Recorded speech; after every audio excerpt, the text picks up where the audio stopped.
Nvidia fixes their Blackwell chips. MSI's new Claw looks to be mighty competitive, and PS5 Pro. Who's buying this? Let's get in the hot news, everybody. I'm your Brett host. We're going to be going over the hottest tech news that I can find on the internet while you enjoy your breakfast this Friday, August 30th, 2024. And before we jump on into the news, I just want to apologize if I look and sound terrible in today's episode. I am dealing with some wicked allergies, and I am just gonna get through this as best as I can, and that's exactly what Nvidia's done over the last 30 years they've been in business, just getting through it, and now they're reporting massive numbers. They just came out with their second quarter earnings, and it turns out that they made a lot of money. Big surprise there. They're saying that Hopper is continuing to earn them a lot of cash, and Blackwell is going to start earning them a lot of cash. $30 billion in a single quarter. That is up 122% from this quarter last year, which, when we were talking about it, was already a massive quarter for them. They are essentially doing in one quarter what they used to do in an entire year. It is absolutely wild. They have massive margins, 75% gross margin, which is up 4.5 points from last year. It's down 3.2 points from the previous quarter, but they are earning a lot of money. And they're expecting that this next quarter is going to be even better, but one of the reasons why they think that they can continue to print all of this cash is the fact that they had to fix their Blackwell GPUs. We actually talked about this in a previous episode of Hot News, that it appeared that Blackwell was undergoing some issues that could potentially delay its launch, and the CEO of Nvidia, Jensen, saying that essentially, yes, that is true. They had to execute a change to the Blackwell GPU mask to improve production yield, and that they had to produce low-yielding Blackwell material to make sure that they're gonna ship some of this out, which impacted their gross margin. That's why it was only 75% instead of 78%. Absolutely, despicable, I suppose. But they are expecting that Blackwell will start shipping towards the end of this year and will make them a lot of money next year, and it very likely will not impact our gaming supply of graphics cards too much, especially because in some of this discussion, Jensen was saying stuff like every gamer who has an RTX card, they've got an AI machine as well, so they kinda still want us as customers. We're not the highest priority anymore, but we still exist. And you know what I'm glad exists? Today's video sponsor. Today's video is sponsored by Habata and their E3 ergonomic office chair. We were first introduced to Habata back in April, and we've been using it here at the UFD office ever since. And after using this chair for a few months, here are a few things that stood out to us when we think about other chairs that we've used. The 3-zone floating wing lumbar support is super adjustable and really makes you feel like you're settling into the chair. With the average person sitting for 30% of their lifetime, it's important to make sure you're sitting comfortably. In the E3, Habata deploys what they call a T-shaped support system. The approach to focusing on the shoulders, neck, and waist makes for a system that provides a great chair to recline in. Kicking back with a tablet or a handheld works great with the 6D adjustable armrests and the 4D axis neck pillow. Something I also really found enjoyable about the E3 was the full mesh construction. The new office that we've been moving to gets a little toasty, and having a breathable seat while we're sitting is something that we've really come to enjoy. And on top of being super comfortable, the E3 is also super well built with an aluminum alloy base and wheels designed to be wear resistant and very quiet. And if you're looking for an all-in-one chair upgrade, considering picking up a Habata E3 ergonomic office chair, you can check them out at the link in the video description. Big thanks to Habata for sponsoring and providing a super comfy chair. Well, I'll tell you, one of the most perfect things to play in this chair is going to be the upcoming MSI Claw. Despite what you thought about the original Claw, which had a whole lot of issues, this updated MSI Claw 8 AI Plus, terrible name, get rid of the AI, please, MSI, is coming in a new sand dune color, gravel, whatever you want to call it, but it's going to have some key improvements according to this leak product spec sheet that we see here. It's going to be an 8-inch screen as opposed to 7-inch, which is why it's called the Claw 8, but it's going from a 16:9 aspect ratio all the way up to 16:10, being 1920 by 1200. It's going to have the same refresh rate, same brightness level, and same variable refresh rate support, but making some key improvements that we saw on the ROG Ally X, such as 2 Thunderbolt 4 ports, having an 80 watt-hour battery, making some key improvements in various different ways, as well as getting the Lunar Lake base chip as opposed to the current gen Meteor Lake, which, especially after hearing a lot about how Intel is reformulating Lunar Lake's Battle Mage graphics, is supposed to be about 50% faster, we could see a lot of improvements. I'm excited to see this hit the market. I have not still got my hand on one of the original MSI Claws. I know that it was released to underwhelming fanfare, a lot of software issues, a lot of glitchiness and bugginess. I'm hoping that some of that could get resolved by the time that this one hits the market,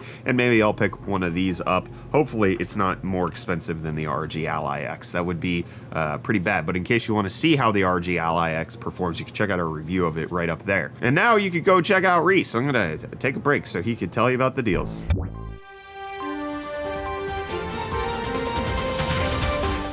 Hi Brett, yes, coming to you live from South Africa here. Sorry to interrupt the broadcast, but we have received news that UFD Deals master Reece has suffered a classic South African tragedy. He lost power last night and has been without power for the last couple of hours.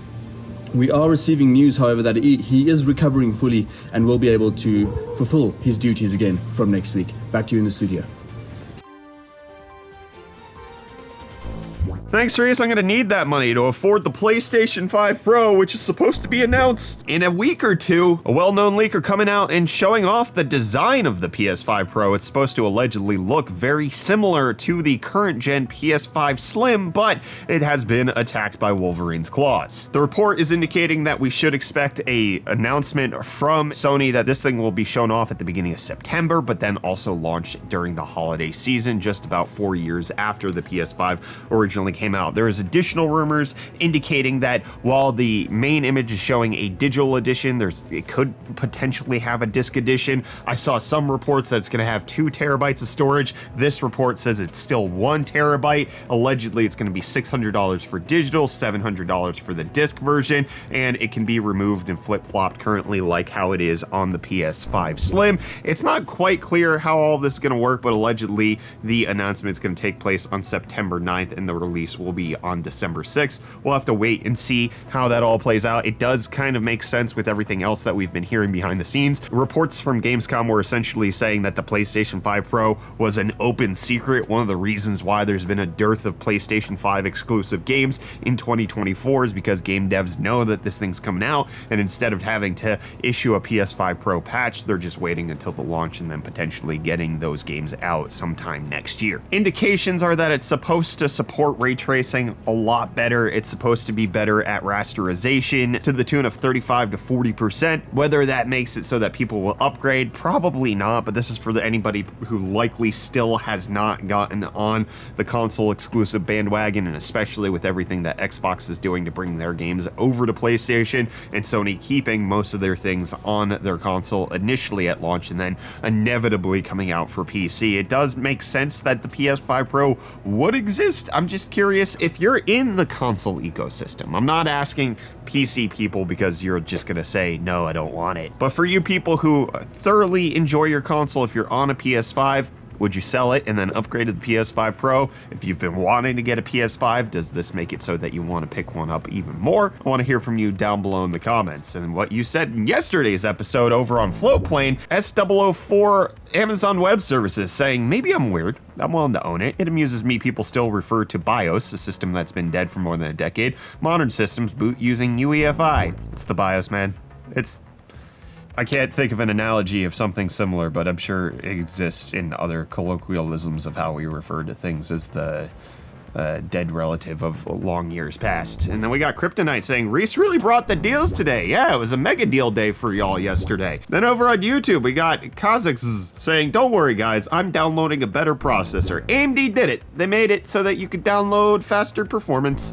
And then Mr. Henfblot saying, they can resynthesize things that already exist, but they can't make it themselves. This is one of the best, simplest ways I've heard to describe this stuff that's getting thrown around. I'm glad LLMs can't replace Reece, that he continues to give us precious deals. No, they will replace Reece. I'm gonna do it. But also, one of the funniest tweets that I saw about this whole Doom thing was, imagine yourself playing Doom. Think about playing one of the first levels.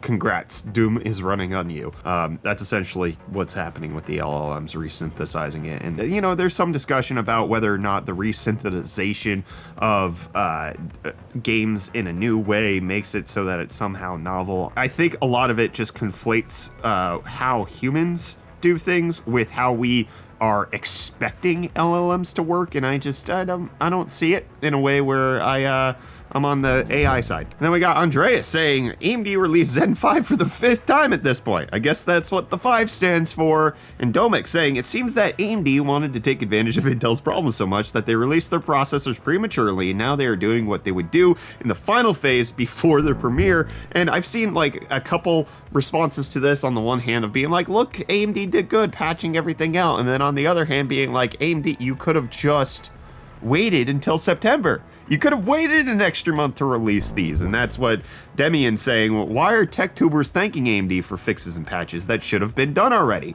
Tech companies have gotten away with launching unfinished products for so long that we now thank them for doing their testing for them. And where the hell are the new AM5 motherboards? By the time they arrive, we'll have Zen 6. All right, so it's clear you are want for hyperbole. They're launching September.